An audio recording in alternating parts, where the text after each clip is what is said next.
இருக்கான்னு எனக்கு தெரியும். ஏ சத்யா, இப்ப மட்டும் இல்ல, ஊர்ல நாம ஒன்னா இருக்கும் போதும் சரி, நான் எப்ப பின்னாடி இருந்து உன் கண்ணை மூடினாலும் டக்குன்னு நான் தானே எப்படி நீ கண்டுபிடிக்கிற? ஐயா, இது என்ன பெரிய ரகசியம்? நீ போடுற பவுடர் வாசனை தான் உன் உள்ளங்கையிலேயே மணக்குதே.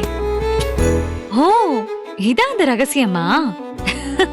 அது மட்டும் இல்லக்கா, இந்த வீட்ல ஏறக்குறைய எல்லாருமே எனக்கு எதிரிங்க தான். உன்னை தவிர வேற யாரு என் கூட இப்படி விளையாடுவா? ஆமா, என்ன ஏதோ தடபுடலா சமைக்கிற? உனக்கு ஞாபகம் இருக்காக்கா, உனக்கு பால் கொழுக்கட்டைனா ரொம்ப பிடிக்குமே, அத இன்னைக்கு உனக்காக நான் சமைக்க போறேன். பால் கொழக்கட்டையா? அம்மாடி, அது எனக்கு உசுராச்சே.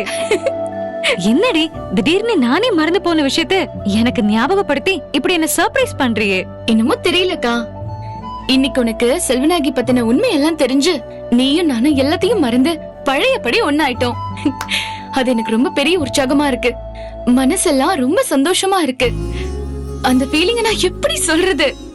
கிராமத்துல இருக்கும் போதே நம்ம 2 பேரும் அந்த ஆத்து மணல்ல ரேஸ் வச்சு ஓடுவோமே, தேங்காய் மண்டிக்கார தோப்புல யார் ஜெயிக்கிறதுன்னு போட்டி வச்சு மாறி மாறி மாங்காய் அடிச்சோமே. ஒரு தடவை கூட மாங்காவை குறிவிக்கிறேன்னு மரத்து மேல ஒளிஞ்சிருந்து வேவு பார்த்து தேங்காய் மண்டிக்காரன் மண்டையில கல்ல அடிச்சியே.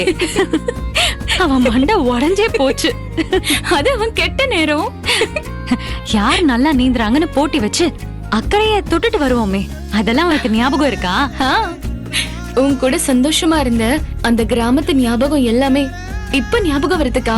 ஆமாடி, நீ சொல்ல சொல்ல எனக்கும் பழைய ஞாபகம் எல்லாம் வருது. மறுபடியும் அந்த காலம் எல்லாம் வராதான்னு ஏக்கமா இருக்கு. சின்ன வயசுல எந்த கவலையும் இல்லாம சுத்திட்டு இருந்தோம். இப்ப அத நினைச்சா ரொம்ப ஃபீல் ஆகுதுக்கா. ஆனா இப்ப எனக்கு திடீர்னு கோவம் தாண்டி வருது. ஏங்கா, நான் என்ன தப்பு பண்ண? தப்பு பண்ணது நீ இல்ல, நான். உன் மேல எனக்கு கோவம் இல்லடி, ஏன் மேல.